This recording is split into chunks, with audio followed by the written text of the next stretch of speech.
तो अस्सलाम वालेकुम। Good evening to all. तो सारे टीआरटी एस्पिरेंट्स को हम वेलकम करते हैं Mohsin sir IAS classes platform पर।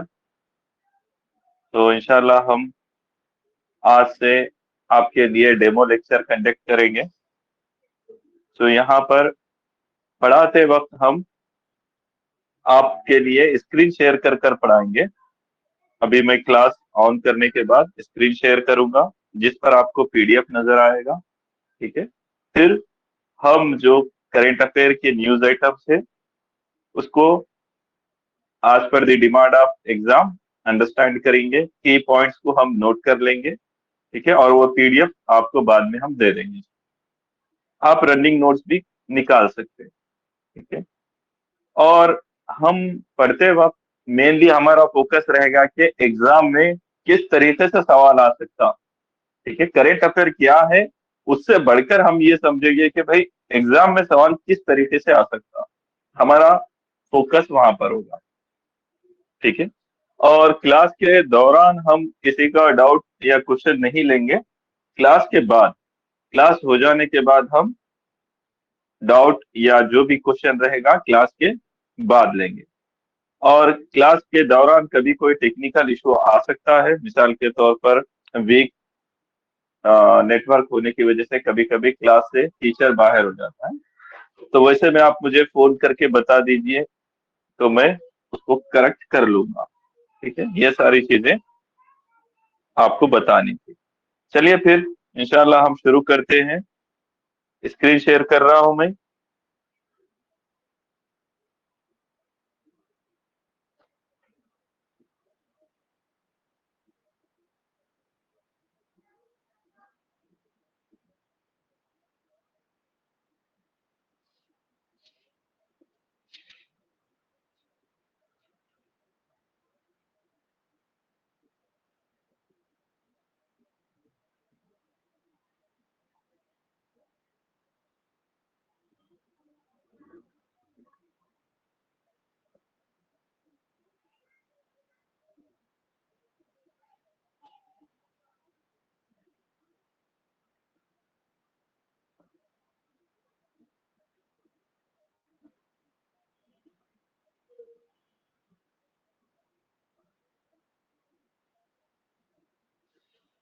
So yes please.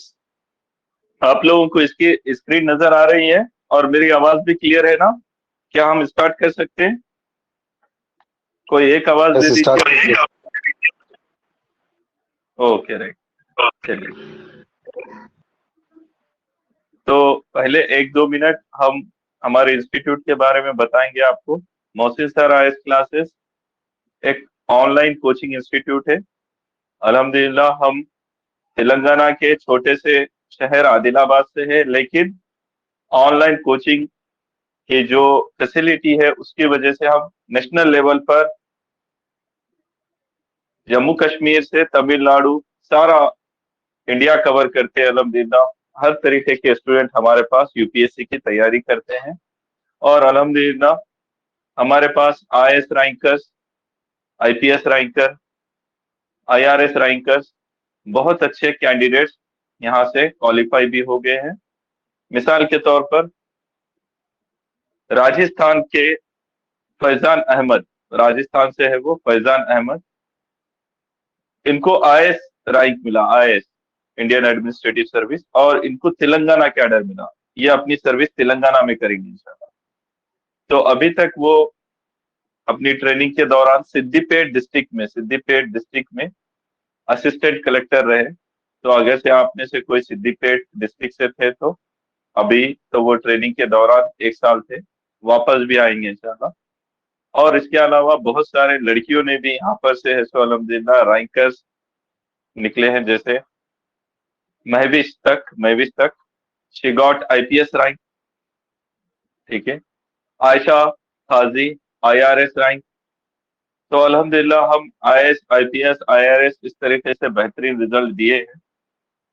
यूपीएससी के अलावा जो स्टेट पीएससी होते हैं ना, ग्रुप वन सर्विस जिसको बोलते हैं, तो यूपी उत्तर प्रदेश में सिलेक्शन है, जम्मू कश्मीर वहां पर भी सिलेक्शन है अल्हम्दुलिल्लाह, और अपने यहाँ तेलंगाना में भी जब पहली बार ग्रुप 1 हुआ था वहां से भी रैंकर्स आए थे अल्हम्दुलिल्लाह। तो अब हमारा फोकस आपके एग्जाम पर है, ठीक है, टीआरटी, और टीआरटी में खास तौर पर एसजीटी, ठीक है। तो इससे पहले जो हमारा तजुर्बा रहा, हम आदिलाबाद में ऑफलाइन कोचिंग क्लासेस चलाए थे, बहुत ही छोटे लेवल पर चलाए थे 2017 में। और मैं उस वक्त यूपीएससी एस्पिरेंट था, तैयारी कर रहा था, अटेम्प्ट ही दे रहा था, लेकिन इस एग्जाम के लिए मैंने वहां पर प्राइवेट कोचिंग चलाई थी अल्हम्दुलिल्लाह, और बहुत अच्छे रिजल्ट आए थे उसको।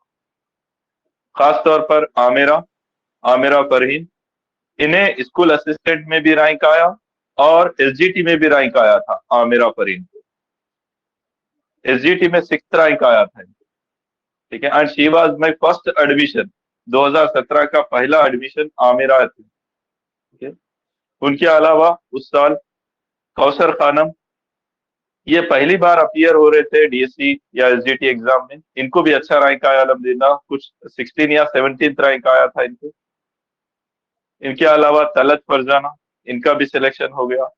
और उस साल तलत फरजाना के और बहुत सारे एग्जाम्स क्लियर हुए अल्हम्दुलिल्लाह, इनके साथ बहुत सारे एग्जाम्स क्लियर हुए, इनके पास चॉइस थी, ठीक है, इन्होंने एसजीटी ज्वाइन कर लिया।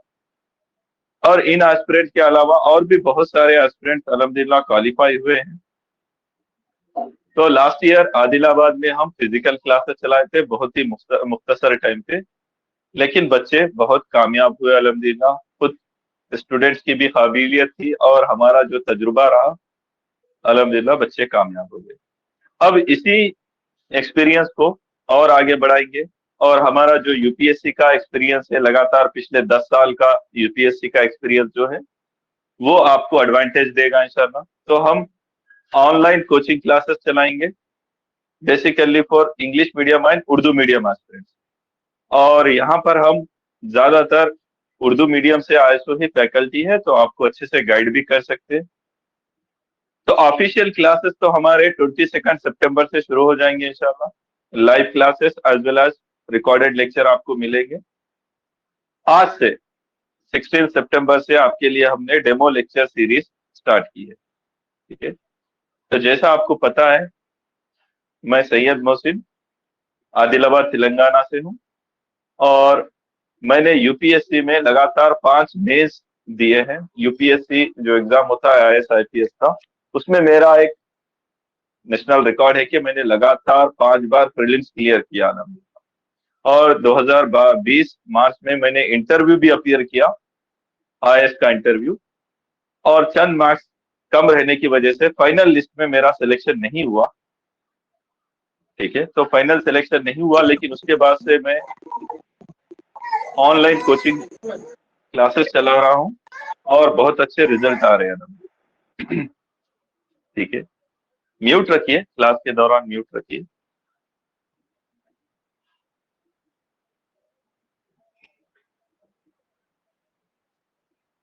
चलिए दोबारा क्लास में आते हैं।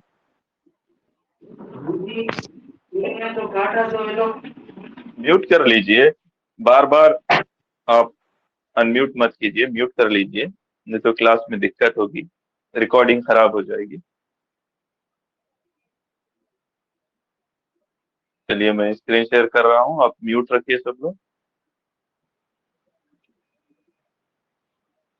तो आज के डेमो लेक्चर का टॉपिक जो है, वो आपके सिलेबस का पहला सब्जेक्ट कहिए, या सिलेबस का पहला हिस्सा,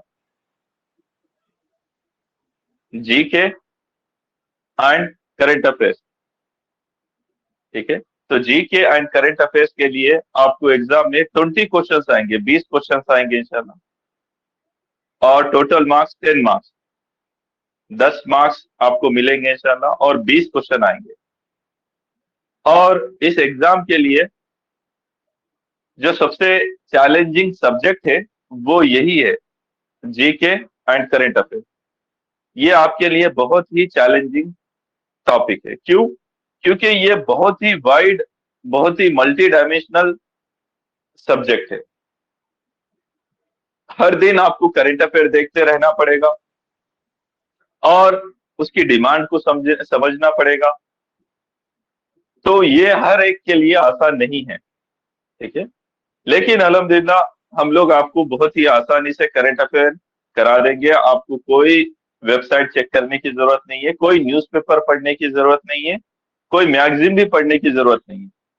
आपको अपनी तरफ से कुछ नहीं पढ़ना है। क्लासरूम में हम जो पढ़ाएंगे बस वही पढ़ना है। हम जैसा पढ़ाएंगे इंशाल्लाह सवाल भी वैसा ही आएगा, ठीक है। आपको आज हम सैंपल टॉपिक्स ले रहे हैं जो रिसेंट करंट अफेयर में थे।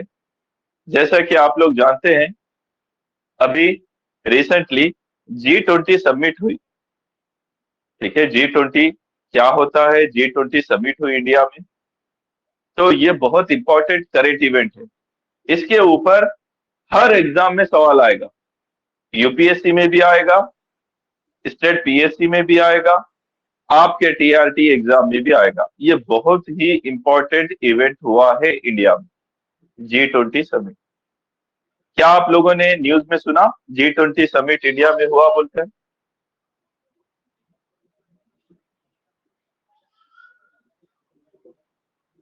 सुने क्या G20 समिट चीज भी सर हुई इंडिया में? न्यूज़पेपरों में पढ़े और टीवी में देखे भी सर। हाँ, तो इसके ऊपर आपको पक्का सवाल आएगा इंशाल्लाह। तो कितने पॉसिबल क्वेश्चन बन सकते हैं इस एक न्यूज आइटम से? तकरीबन 10 पॉसिबल क्वेश्चन बन सकते हैं। मैं बताऊंगा इंशाल्लाह, एक न्यूज आइटम से 10 पॉसिबल क्वेश्चन बन सकते हैं। आज हम डिस्कस करेंगे। पहली चीज, ये G20 ग्रुप के बारे में आपको थोड़ा सा बेसिक मालूम है। तो इंटरनेशनल ग्रुपिंग के बारे में जो न्यूज में है G20, इसके बारे में बेसिक मालूम रहना। कब इसका एस्टेब्लिशमेंट हुआ? आज G20 मतलब ग्रुप ऑफ 20 में कौन कौन से कंट्रीज आते हैं, वो कंट्रीज का नाम मालूम रहना। और उसके अलावा इंडिया में जो समिट हुई उसके बारे में आपको ब्रॉडली मालूम रहना। चलिए देखते हैं क्या हुआ। तो इंडिया में ये समिट किस शहर में मुनक्किद की गई थी? G20 summit was held in which of the following cities? Delhi, Mumbai, Bangalore, Chennai.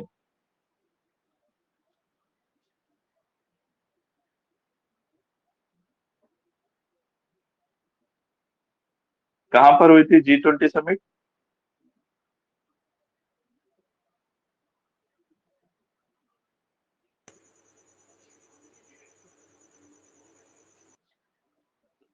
नहीं पता? चलिए देखते हैं। तो G20 समिट हुई थी न्यू दिल्ली में, ठीक है। प्रगति मैदान में एक एरिया इन्होंने बनाया G20 समिट के लिए, वहां पर हुई, यानी बेसिकली न्यू दिल्ली में ये समिट हुई। अब इस समिट का थीम क्या था वो भी आपके लिए बहुत इंपॉर्टेंट है, और समिट की डेट क्या थी वो भी आपके लिए इंपॉर्टेंट है।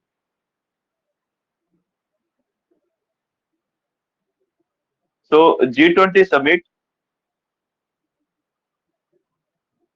इंडिया में सितंबर 9 एंड 10, 2 दिन के लिए मुनक्किद की गई। सितंबर 9 एंड 10, ठीक है, 2 दिन के लिए मुनक्किद की गई थी। कहां पर? दिल्ली में, ठीक है।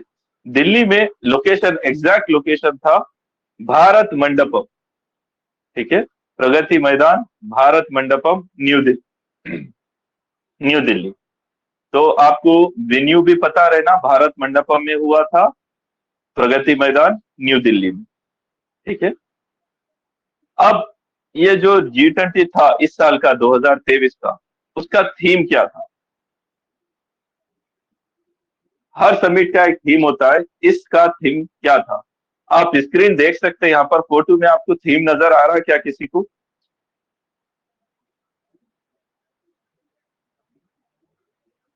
आवाज दीजिए, किसी को थीम नजर आ रहा है?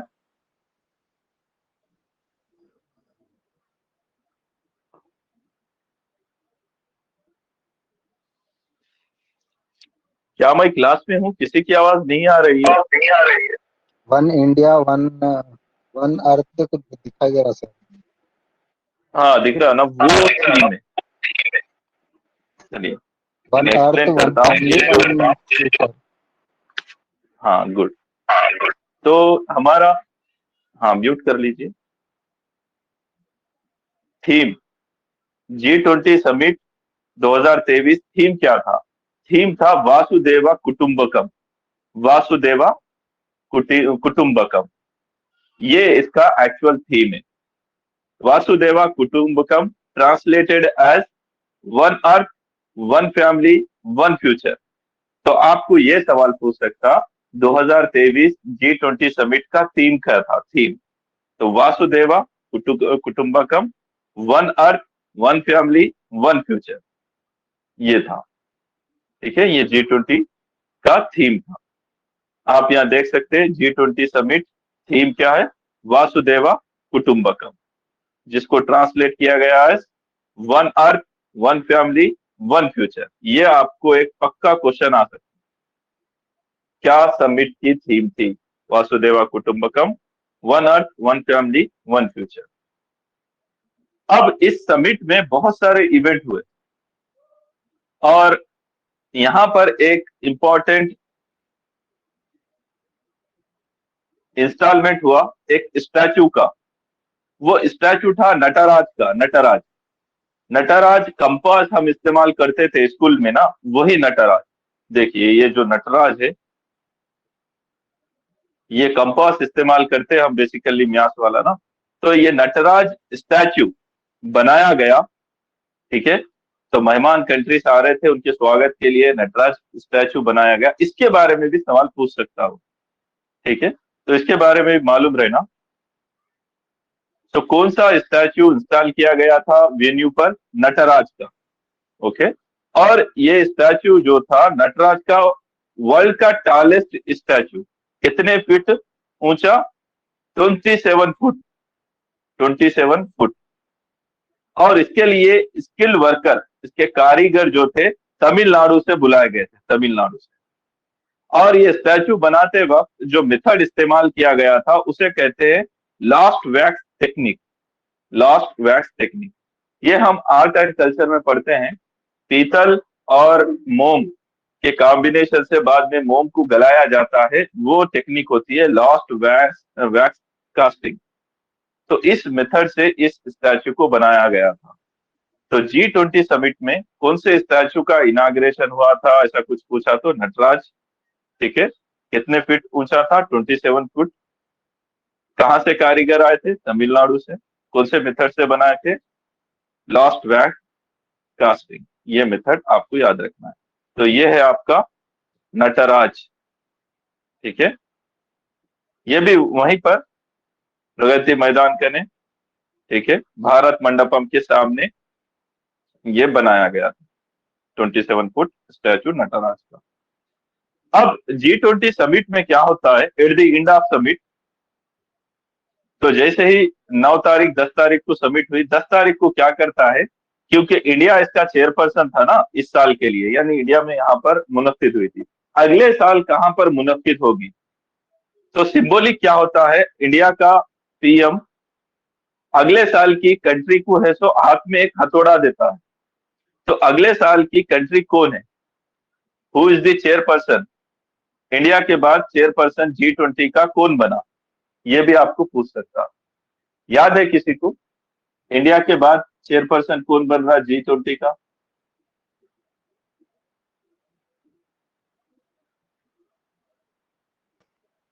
ब्राजील। ब्राजील बन रहा है। तो नोट कीजिए, ऐसा भी सवाल पूछ सकता है आपको। After India, who is the new chairperson of G20 summit?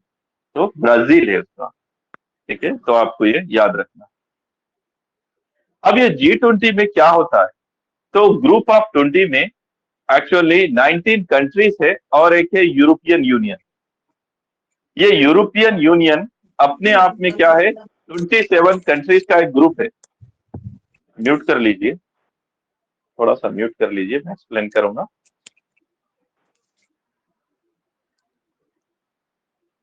तो G20 क्या है? It is a group of 20।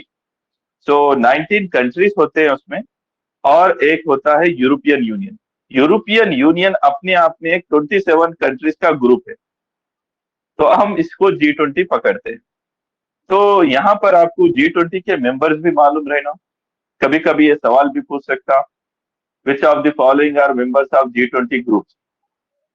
क्योंकि ये इंडिया में आए थे इसलिए आपको पता भी रहना। तो अल्फाबेटिकल ऑर्डर में है यहाँ पर Argentina, Australia, then Brazil, Canada, China, France, Germany, India, Indonesia, Italy, ऐसे 3 है। जापान, कोरिया, नॉर्थ कोरिया और साउथ कोरिया होते ना, तो ये साउथ कोरिया है, ठीक है। तो रिपब्लिक ऑफ कोरिया मतलब ये साउथ कोरिया है। Then Mexico, Russia, Saudi Arabia, south Africa, Turkey, UK, US, ठीक है, और आपका यूरोपियन यूनियन। तो ये आपको याद रखना है, 19 कंट्रीज एंड यूरोपियन यूनियन। तो ऐसा भी सवाल यूपीएससी में भी पूछा, which of the following members are part of group 20 या G20। तो आपको ये अल्फाबेटिकल ऑर्डर से याद रखिए, ए से 2 है, सी से 2 है, आई से 3 है, ठीक है। बाकी सऊदी अरब है, टर्की है, यूके है, यूएस है, साउथ अफ्रीका है, यूरोपियन यूनियन है, याद रख सकते हैं आप। तो इंडिया के बाद नेक्स्ट चेयर किसके पास है G20 की, बताइए।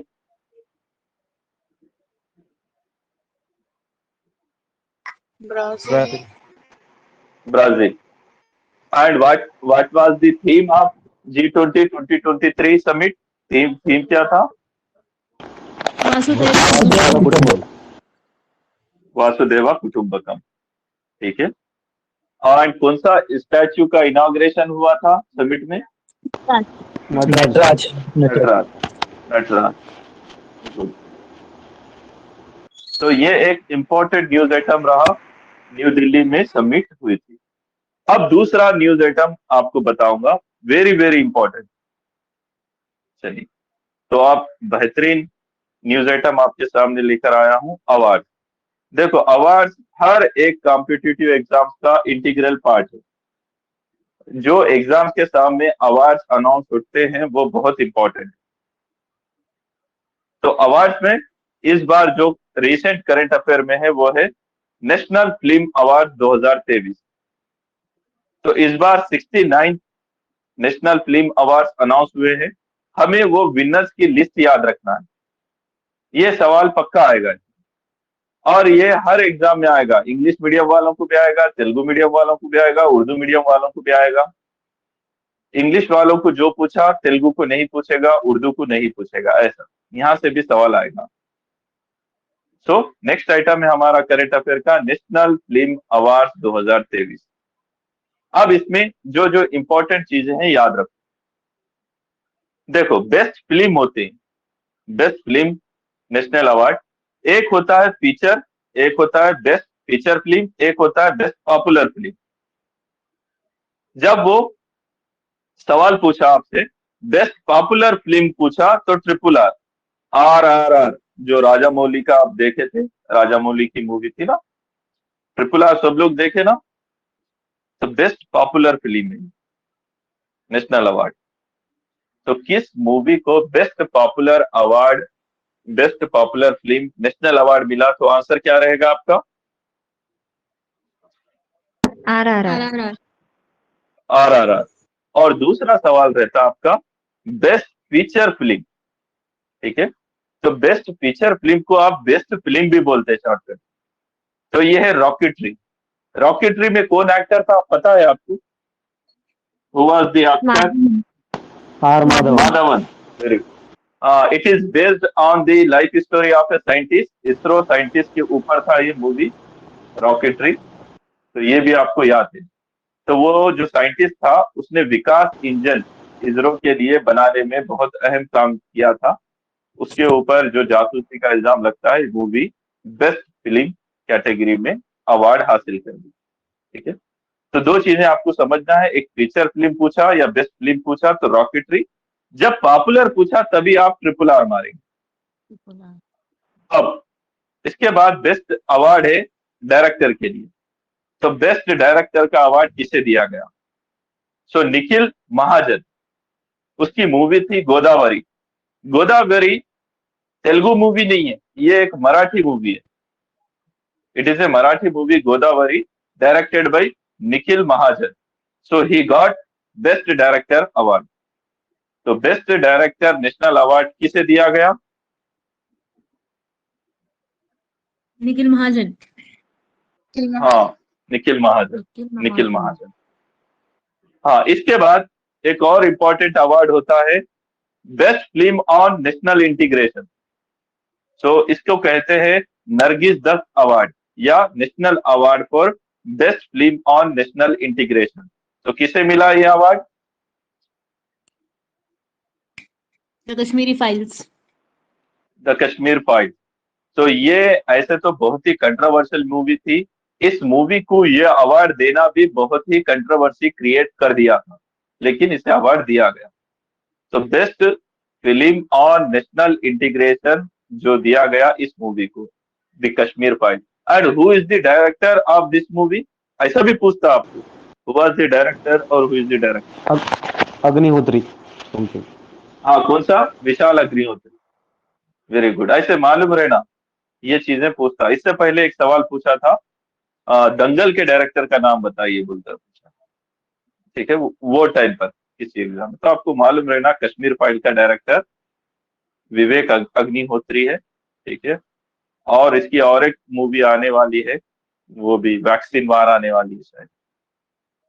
Then the best actor award, ये आपके लिए बहुत इंपॉर्टेंट टॉपिक है। बेस्ट एक्टर किसको दिया गया national award? Allu Arjun. Allu Arjun. Allu Arjun. Allu Arjun. Allu Arjun for his role as Pushpa भाव। तो पुष्पा के एक्टिंग के लिए अल्लू अर्जुन को दिया गया। और ये अवार्ड का सिग्निफिकेंस क्या है?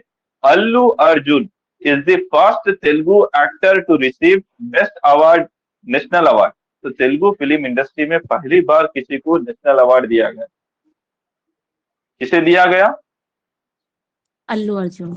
अल्लू अर्जुन। हाँ, तेलुगु इंडस्ट्री में भी बड़े बड़े एक्टर गुजरे हैं, एनटीआर, कृष्णा और चिरंजीव, वेंकटेश वगैरह वगैरह, मगर किसी को भी आज तक नेशनल अवार्ड नहीं मिला। तो पहली बार तेलुगु फिल्म इंडस्ट्री में नेशनल अवार्ड लाने वाला एक्टर कौन है? अल्लू अर्जुन, पुष्पा। ठीक है, तो इसके बाद बेस्ट एक्ट्रेस। तो दो एक्ट्रेस को बेस्ट एक्ट्रेस दिया गया, एक आलिया भट्ट, एक कृति सनोन। आलिया भट्ट को गंगूबाई काठियावाड़ का रोल प्ले करने के लिए इस मूवी के लिए दिया गया, और कृति सनोन को मिमी मूवी के लिए दिया गया। ठीक है, तो बेस्ट एक्ट्रेस दोनों को दिया गया। तो ऐसा भी सवाल पूछ सकता है आपको, बेस्ट एक्ट्रेस नेशनल अवार्ड किसे दिया गया? Option A Alia Bhatt, option B Kriti Sanon, option C both, option D none. तो आंसर क्या रहता? Option C both. हाँ, ठीक है, तो दोनों को दिया गया। देन एक छोटा सा पॉइंट है, बेस्ट सपोर्टिंग एक्टर। ये ज्यादातर नहीं पूछता, बट ये एक्टर बहुत फेमस है, Pankaj Tripathi, for his role in Mimi movie, इसी मूवी में। ठीक है, तो पंकज त्रिपाठी को दिया गया। म्यूट कर लीजिए, किसी के पास से आवाज आ रही है।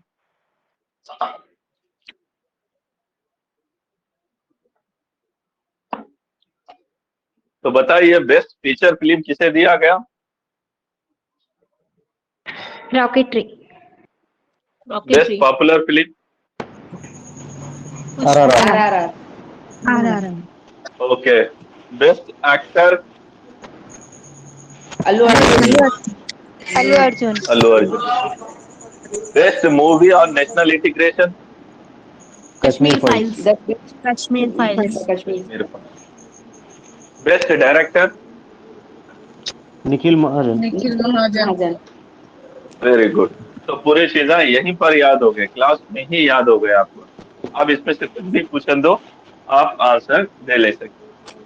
चलिए, और एक करंट अफेयर कराता हूं मैं आपको। तो ये अगस्त के मंथ में एक इम्पोर्टेंट न्यूज आइटम आया था। म्यूट कर लीजिए, अब सब लोग म्यूट कर लीजिए। हाँ, तो करंट अफेयर आया था regarding tiger population in India. ये बहुत इंपॉर्टेंट होता है, जब भी टाइगर की रिपोर्ट आई ना, पढ़ो उसको।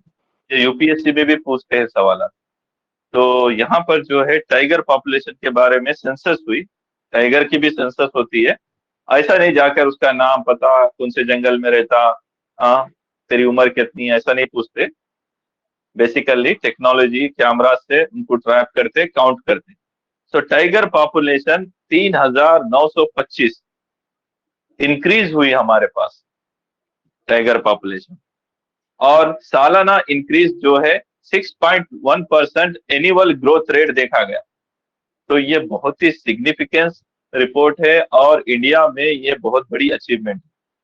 टाइगर पॉपुलेशन इंडिया में बढ़ रही है। ठीक है, तो अब सवालात क्या आते हैं? पहले तो ये रिपोर्ट पर ही आता, और एग्जैक्ट टाइगर की काउंटिंग भी पूछ सकता आपको। रिसेंट रिपोर्ट में कितने टाइगर्स बताए गए? 3,925। एनुअल ग्रोथ रेट कितना बताया गया? 6.1% सालाना ग्रोथ देखा गया। अब इसके बाद जो इंपॉर्टेंट चीज है आपका, हमारे पास टाइगर बढ़ने, टाइगर की तादाद, टाइगर की पॉपुलेशन बढ़ने के पीछे गवर्नमेंट ऑफ इंडिया का एक प्रोजेक्ट है, उसे कहते हैं प्रोजेक्ट टाइगर। तो आपको ये सवाल पूछ सकता इस न्यूज आइटम के बैकग्राउंड में, प्रोजेक्ट टाइगर कब लॉन्च हुआ इंडिया में? बोलिए। 1973 1973 हाँ, वो तो देख लिया आप लोग, चलो वो तो देख लिया। अब महीना डाल दिया तो क्या करेंगे? महीना डाल दिया तो कौन सा महीना मारेंगे? 29 जुलाई। ऐसा नहीं, ये जो प्रोग्राम लॉन्च हुआ था 1 अप्रैल 1973 को लॉन्च हुआ था। तो नोट कर लो, 1 अप्रैल 1973 को, हाँ, गवर्नमेंट ऑफ इंडिया ने प्रोजेक्ट टाइगर नाम का प्रोजेक्ट लॉन्च किया था। उसका मकसद टाइगर को कंजर्व करना, उनकी पॉपुलेशन को बढ़ाना, इसका अहम मकसद था। अब 50 साल हो भी चुके इस प्रोजेक्ट को, और हम देख रहे हैं कि इंडिया में टाइगर की पॉपुलेशन बढ़ रही है। And notable thing is that 75% of world wild tiger population India में है। जंगली शेरों की 75% आबादी कहां पर है? हिंदुस्तान में। ठीक है, हाँ। अब इसके बाद और दूसरे न्यूज आइटम जो आपको मालूम रहना, प्रोजेक्ट टाइगर हो गया, टोटल पॉपुलेशन होगी, एनुअल ग्रोथ रेट हो गया। अब आपको एक सवाल पूछ सकता, स्टेट वाइज, रियासत के एतबार से सबसे ज्यादा पॉपुलेशन किस रियासत में देखी गई टाइगर की पॉपुलेशन? ऑप्शन देगा वो आपको, तेलंगाना, आंध्र प्रदेश, मध्य प्रदेश, उत्तर प्रदेश। तो आपका आंसर क्या रहता state wise? Madhya Pradesh. Very good. तो जब वो स्टेट वाइज पूछेगा तो Madhya Pradesh has the highest tiger population in the country. MP, note कर लो, मध्य प्रदेश 785 टाइगर वहां पर हमने काउंट किए। उसके बाद कर्नाटक, उसके बाद उत्तराखंड, उसके बाद महाराष्ट्र। अब कभी कभी ऐसा भी सवाल पूछ सकता, ये इन स्टेट को टाइगर पॉपुलेशन के साथ क्रोनोलॉजी में लगाइए। तो मध्य प्रदेश, कर्नाटक, उत्तराखंड, महाराष्ट्र, ऐसा आप याद रखना। सो हाईएस्ट पॉपुलेशन किस रियासत में देखी गई टाइगर की? मध्य प्रदेश। मध्य प्रदेश। हाँ, ये एक सवाल हो गया। अगला सवाल, टाइगर के लिए हम टाइगर रिजर्व बनाते हैं। एक जंगल का एरिया होता है, उसको हम टाइगर रिजर्व बोल के घोषित करते हैं। तो कौन से टाइगर रिजर्व में हाईएस्ट पॉपुलेशन देखी गई? Answer? Corbett. Jim Corbett national park. Jim Corbett Rajasthan. तो गलत बात, राजस्थान में नहीं है। कहां पर है ये? महाराष्ट्र। उत्तराखंड। मध्य प्रदेश। उत्तराखंड। गलत। उत्तराखंड। वेरी गुड, उत्तराखंड में है जिम कॉर्बेट। और इसके बारे में एक तुम्हारा जी के मालूम जिम कॉर्बेट के बारे में? It is the first national park establish in India, Jim Corbett. ये भी सवाल पूछा था लास्ट टाइम के डीएससी में, ये सवाल पूछा था जिम कॉर्बेट के बारे में। तो हाँ, रिसेंट डेटा के हिसाब से हाईएस्ट टाइगर पॉपुलेशन कौन से टाइगर रिजर्व में देखी गई? Jim Corbett. जिम कॉर्बेट कहाँ पर है वो? कहाँ पर है? उत्तराखंड उत्तराखंड उत्तराखंड। उत्तराखंड। अच्छा, बंदीपुर कहाँ पर है?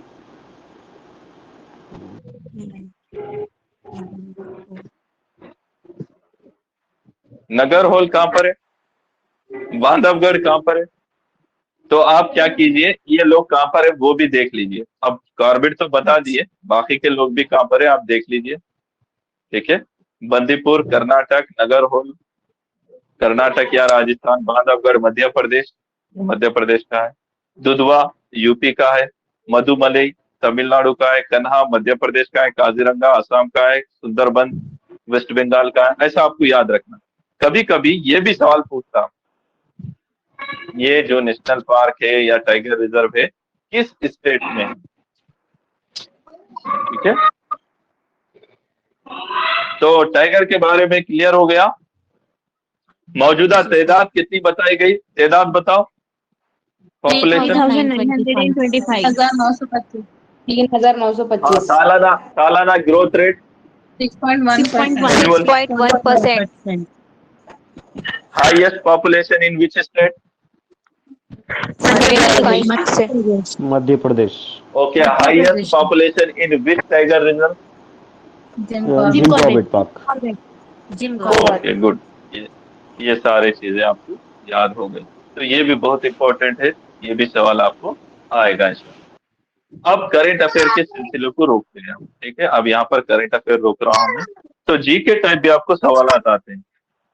अब म्यूट कर लीजिए, जरा बाजू से घर की आवाज आ रही है। तो करेंट अफेयर हो गया। अब जी के टाइप देखो, जी के टाइप में एक इंपॉर्टेंट टाइप का क्वेश्चन होता है। इंटरनेशनल ऑर्गेनाइजेशन जो होते हैं या जो वर्ल्ड ऑर्गेनाइजेशन जो होते हैं उनके हेडक्वार्टर के बारे में पूछता। ये ज्यादातर एक इंपॉर्टेंट क्वेश्चन होता है जी के टाइप वाली कैटेगरी में। तो हमें इंपॉर्टेंट इंटरनेशनल ऑर्गेनाइजेशन और उनके हेडक्वार्टर्स मालूम रहना। जैसे सबसे इंपॉर्टेंट इंटरनेशनल ऑर्गेनाइजेशन है जिसको हम यूनाइटेड नेशन ऑर्गेनाइजेशन यूएनओ बोलते हैं। मालूम ना, यूनाइटेड नेशन ऑर्गेनाइजेशन नाम तो सुना होगा। Yes sir. जी सर। हाँ, इसका हेडक्वार्टर कहाँ पर है यूएनओ का? New York. New York. Geneva. New York. New York कहाँ पर है?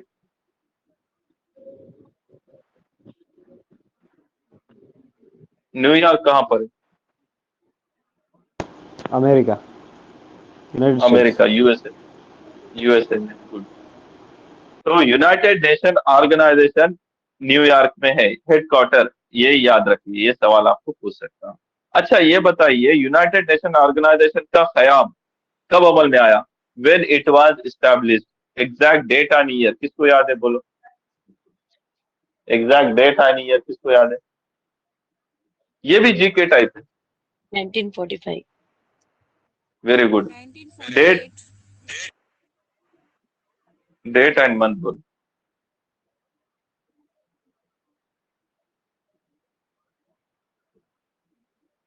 24 अक्टूबर, 24 अक्टूबर 1945 इस दिन यूनाइटेड नेशन डे मनाया जाता है। ठीक है, तो ये भी आपको याद रखना। यूनाइटेड नेशन ऑर्गेनाइजेशन का कयाम कब अमल में लाया गया या व्हेन इट वाज एस्टैब्लिश्ड, बहुत इंपॉर्टेंट क्वेश्चन। 24 अक्टूबर 1945। ठीक है, हेडक्वार्टर कहाँ पर है? न्यूयॉर्क में। ठीक है, इसी तरीके से और दूसरे इंपॉर्टेंट ऑर्गेनाइजेशन के बारे में आपको पूछता। For example World Health Organization, ये अब न्यूज में है। कोरोना के बाद ये एक इंटरनेशनल बॉडी है जो हर दिन न्यूज में रह रही। वर्ल्ड हेल्थ ऑर्गेनाइजेशन, इसका हेडक्वार्टर कहाँ पर है? जेनीवा। जेनेवा। जेनेवा कहाँ पर है? जेनेवा जेनेवा में है बोल के मत बोलो अब।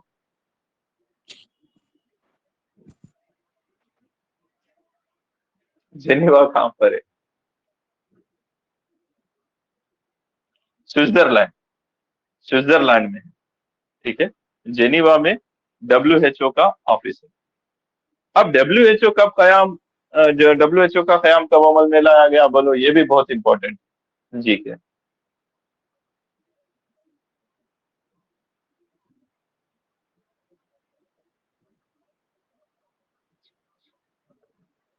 7 अप्रैल 1948, ठीक है। 7 अप्रैल 1948 को WHO कायम किया गया, ठीक है। इसका हेडक्वार्टर जेनीवा में,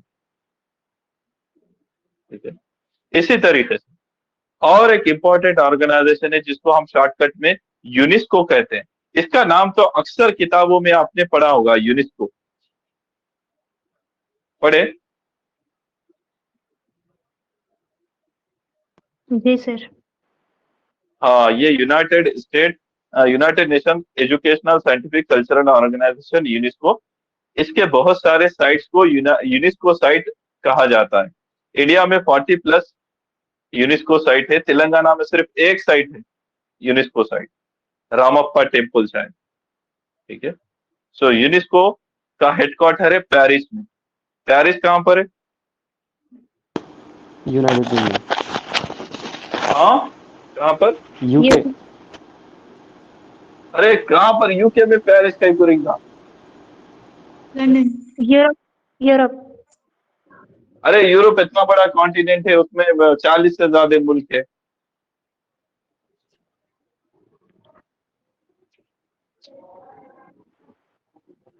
पेरिस किसका सदर है? सदर मुकाम बोलते हैं ना उर्दू में अपन। अरे लंदन अपने आप में एक सदर मुकाम है।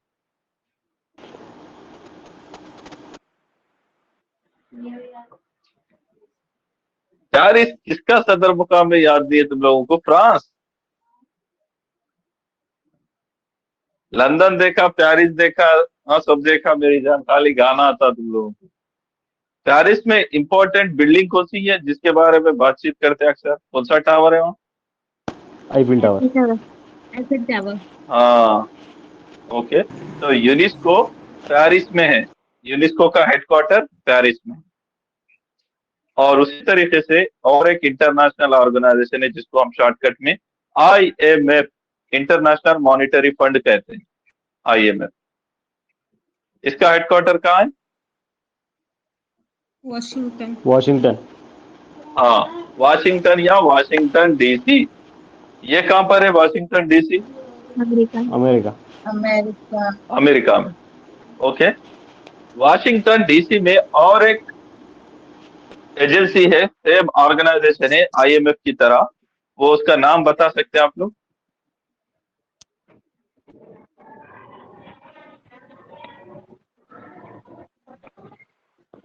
World bank. वर्ल्ड बैंक नाम सुने? हाँ सर।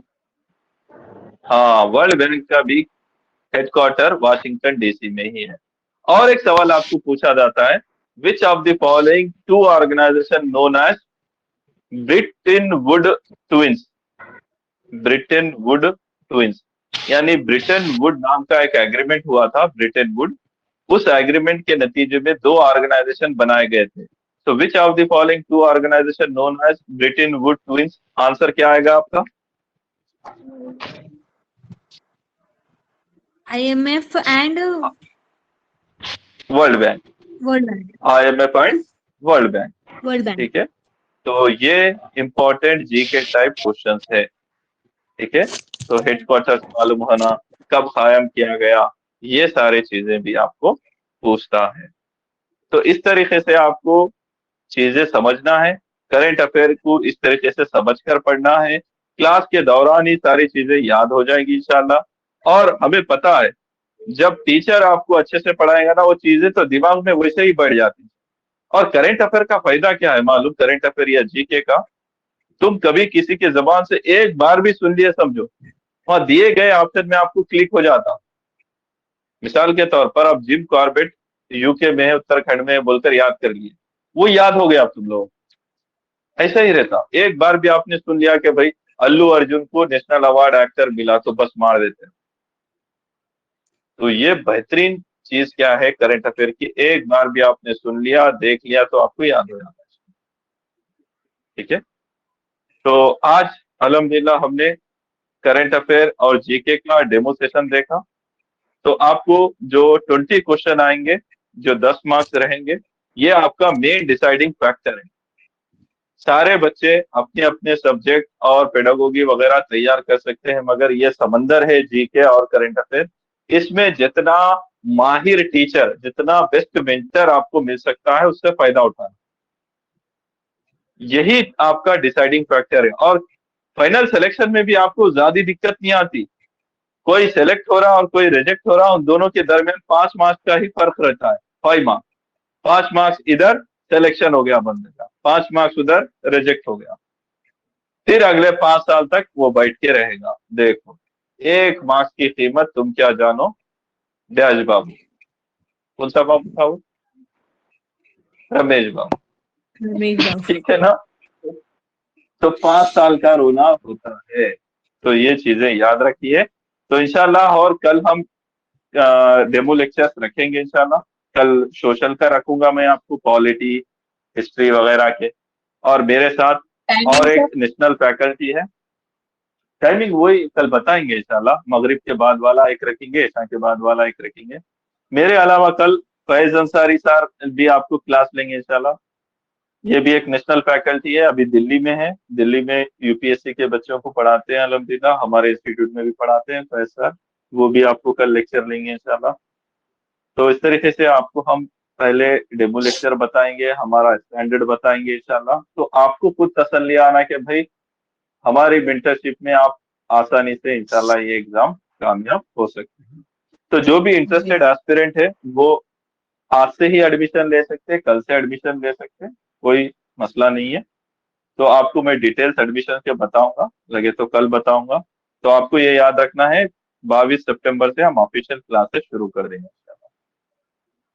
तो आज की क्लास समझ में आई सारे बच्चों को? करंट अफेयर जी के? जी सर। हाँ, जी सर। जी सर। याद हो गया ना? याद हो गई चीजें? जी सर। जी सर। तो हमारा स्लोगन होता है, क्लास के साथ भी क्लास के बाद भी। ठीक है? तो हमने जो भी पढ़ाया, क्लास के साथ भी, क्लास के बाद भी। बाद। ऐसा मत करो, ऐसा मत करो कि हिस्ट्री निकली बड़ी बेवफा, शाम को पढ़ी थी सुबह को सफा। ऐसा मत करो, ठीक है ना? तो ये सारे स्लोगन से हमारे इंशाल्लाह बड़ा आसान होता है कॉम्पिटिटिव एग्जाम करना, क्लियर। मगर याद रखो, क्योंकि हम यूपीएससी एग्जाम वाले एस्पिरेंट होते हैं, हम जानते हैं एक एक मार्क्स की अहमियत क्या होती है, आधे मार्क्स की अहमियत क्या होती है। तुम लोगों को 5-5 साल इंतजार करना पड़ता है एक नादानी की वजह से। ठीक है? तो आप अकेले मत तैयार होइए, हमारी रहनुमाई से फायदा उठाइए इंशाल्लाह। ठीक है? चलिए, कल और डेमो लेक्चर करते हैं, और एडमिशन के बारे में आपको व्हाट्सएप ग्रुप में हम डिटेल मैसेज करते हैं। और दूसरे एस्पिरेंट तक जितना हो सके आप ये लेक्चर के बारे में बताइए। ये लेक्चर अवेलेबल रहेगा अभी थोड़ी देर में, रिकॉर्डेड फॉर्मेट में आपको इसी क्लासरूम में मिल जाएगा। ठीक है? तो रख सकते हैं हम? जी सर। जज़ाकल्लाह जी, sir. Okay, right, thank you. अल्लाह हाफिज सर। अल्लाह। शुक्रिया। Okay, thank you. और था मेरे को